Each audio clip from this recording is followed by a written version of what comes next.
We now come to my favorite segment of the episode, and that is the Android journey story. And our friend Dhvaj Dhyani is here today to talk about his Android journey story. Uh, Dhyani, you want to take us down that memory lane? It's always a beautiful thing to go back Of and relive course. those days when we get started with our Android journey stories. Sir, it's your turn. Thank you. Thank you, first of all, for inviting me here. And frankly speaking, I would be the youngest, might be the youngest in all of you, between all of you. And my Android journey basically started in 2012. I was around seven and a half years old when my first Android phone came in my hands. It was uh, it was a phone which was from an Indian brand, and that was a phone which had zero accessibility. It had nothing in terms of accessibility. Frankly, it had no talkback, nothing. I tried to figure out that time. Many people told me, like the people who used to use the Samsung phones, they told me that you can use it with the talkback. And for your reference, I am partially blind. So I can use my phones without talkback. Like I use my current phone as well without talkback and without voiceover. And so coming to the my journey, basically the true journey started with my Panasonic P11 in 2013. It was an Android 4 device. And at that time, I was so fascinated by the talk back, like how easy it was for me to read stuff. Like I didn't knew that we can magnify the screen at that time, so it was really tough for me to read the screen. And that time, you know that the phones were just five and a 2 inch of size, and it's kind of tough to read without dark mode and any other stuff. You know, like the earlier Android, you all know that. So the it was a kind of relief to me, and I remember I when I first started typing on my phone, it was so fascinating. Like the keyboard which we used to use on our laptop, that same kind of keyboard with that QWERTY QWERTY, like it was so fascinating. Then I basically myself, I had no teacher.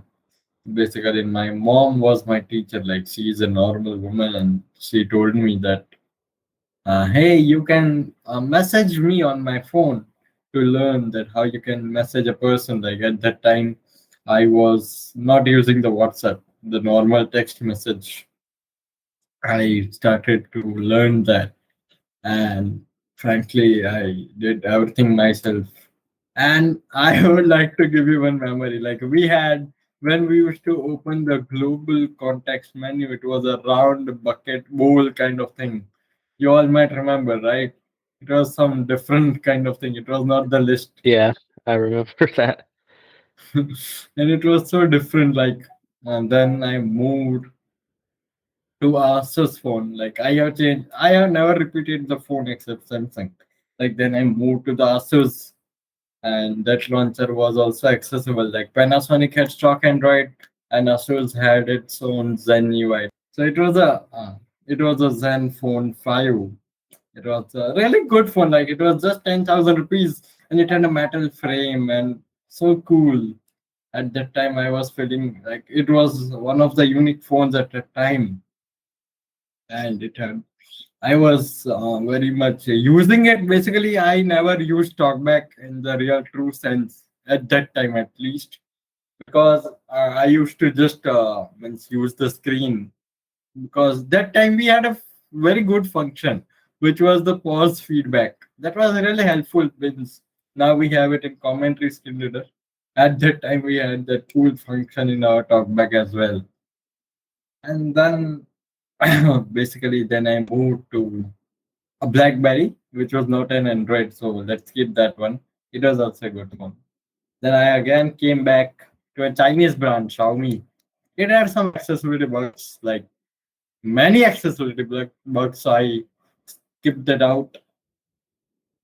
Then I got my Realme phone, and it was better. Like then I basically started to use TalkBack more and started exploring it more. Like I find now, like after that, I went to Samsung because people told that, hey man, you are using TalkBack and you don't know that Samsung is the most accessible.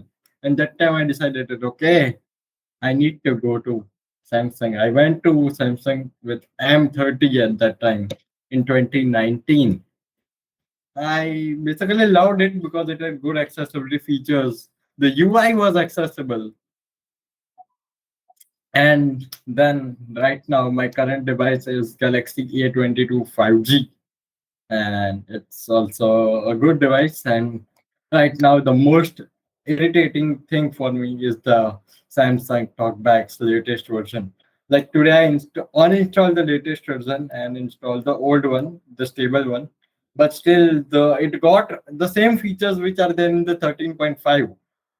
So it's 13.1 point something, but still I have features of 13.5, man, like automatic that image description is annoying me now. So now you can ask me your questions. Like this was from my side. You can ask questions and then I can answer it more better, I think. Okay, so the typical conditional question that I always ask, that Warren loves the most. Which screen reader do you use? Oh Hey, no! Oh frankly, no! Oh frankly, no! frankly, I speak on my Yep.